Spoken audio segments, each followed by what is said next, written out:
Salut les thés fous, c'est Alex Thé, j'espère que vous allez tous super bien. Aujourd'hui on se retrouve pour un nouvel infothé. Lusha veut dire en chinois thé vert, donc oui cet infothé sera concentré sur le monde merveilleux du thé vert. Le thé vert fait partie dans la culture asiatique de la famille de thé la plus consommée et la plus appréciée. Parce qu'au vu de ses procédés de fabrication, il va garder en fait tous ses bienfaits pour la santé, toutes ses propriétés pour la santé, parce qu'il ne va pas être oxydé.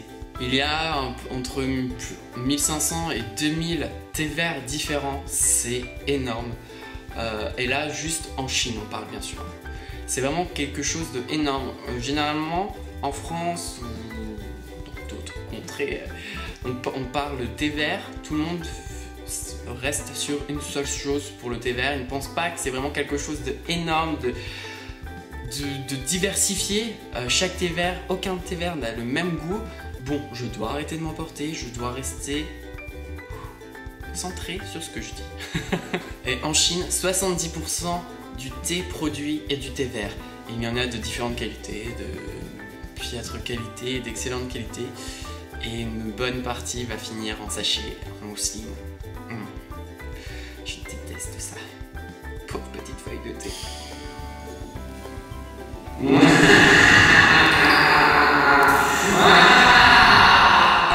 Comment se cultive le thé vert? Tout simplement, la cueillette.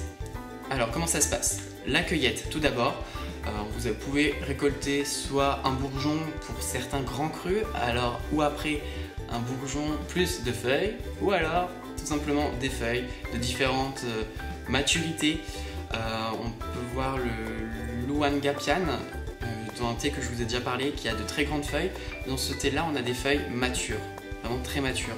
On a vraiment quelque chose de très aromatique en bouche. Pour parler du procédé de fabrication du thé vert, c'est assez compliqué parce que c'est déjà très complexe, comme ça va varier selon la culture, selon l'agriculteur. Ça va varier selon plein de facteurs différents. Mais on essaye de résumer ça en 3 petites étapes. Récolter nos feuilles ou nos bourgeons ou les deux.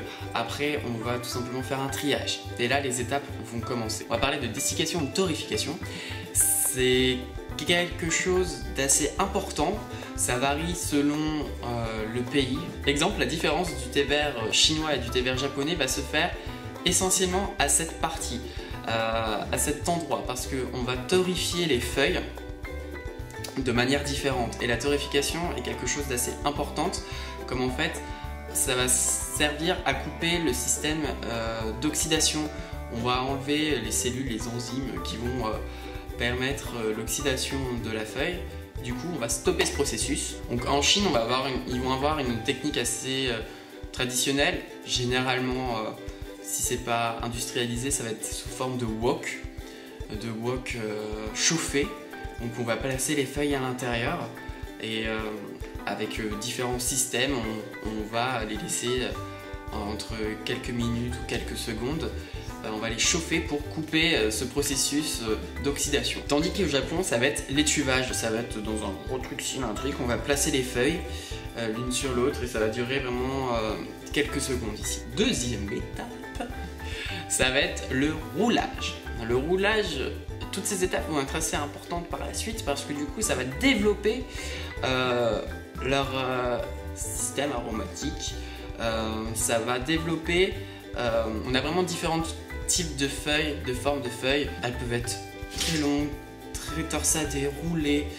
Cela va varier vraiment de la culture et de la variété. Troisième et dernière étape, en résumé bien sûr, ce sera le séchage. Donc ça va être soit un séchage traditionnel au soleil, ou alors ça peut être un séchage on remet dans les grosses cuves à étuvage, ou alors tout simplement dans un cuisson panier, Si je peux vous donner un petit conseil pour le thé vert, les thés fous, évitez toujours une eau brûlante. Favorisez plutôt une eau entre 75-80 degrés pour un thé vert, parce qu'en fait ça va développer son côté amer, son amertume va énormément se développer. Bien sûr, dans tout ce que je vous ai dit dans les 3 étapes, il en existe d'autres des étapes, mais là ça va, comme je vous l'ai dit, énormément varier selon le producteur, selon le type de thé voulu, selon le goût recherché. Donc là je vous ai fait un résumé, mais je me concentrerai peut-être dans d'autres vidéos sur certains types de thé vert directement, où là je vous expliquerai un peu plus le procédé si ça vous tente. Le thé vert, on n'est pas tous fans directement, ou c'est quelque chose qu'on n'est pas forcément habitué au départ. J'aimais énormément les thés chinois, les thés verts chinois au départ, mais les thés verts japonais pas du tout. Alors que vous voyez maintenant, je commande énormément, j'ai beaucoup de thés verts japonais, j'aime énormément ça. Mais tout simplement, faut pas hésiter à regoûter, à un moment ça passe pas, comme on a un problème avec l'amertume, vous retentez, vous passez, vous attendez un petit peu, et vous réessayez peut-être aussi faire un rééquilibrage sur l'eau, une eau un peu moins chaude, essayez de faire vos propres variables. Donc c'est comme chaque thé est vraiment intéressant. Après c'est sûr, notre palais n'est pas directement habitué, donc je pense qu'il faut l'adapter, il faut l'éduquer petit à petit. Les verts japonais, eux, sont plus iodés, des notes vraiment marines qu'on n'a pas l'habitude d'avoir, plus de verdure, alors que dans les thés verts chinois, on va avoir des choses un peu plus, des notes plus céréales, plus fruitées, comme le Luwak Gapian par exemple. Voilà les thés fous, cette vidéo est finie pour aujourd'hui, j'espère qu'elle vous aura plu. N'hésitez pas à laisser un commentaire si vous avez une remarque ou autre, ou mettre un petit pouce en l'air. Aujourd'hui, j'ai pas abordé volontairement certains sujets dans le thé vert, dans la préparation, sur un peu l'art du thé vert, comme je vais vous faire un info-thé directement dessus, donc ne vous inquiétez pas, c'est normal si je n'ai pas parlé de certaines petites choses. Mais en tout cas, vous me connaissez, en ce moment dans les info-thés, je fais vraiment des choses assez généralistes. Là, j'ai essayé vraiment de regrouper le tout en quelques minutes, mais je ferai d'autres vidéos, bien sûr, sur le thé vert, alors plus centré sur d'autres sujets typiques. Donc voilà, à très bientôt. Je vous dis à vendredi en fait. A plus, c'était fou et bon week-end à vous.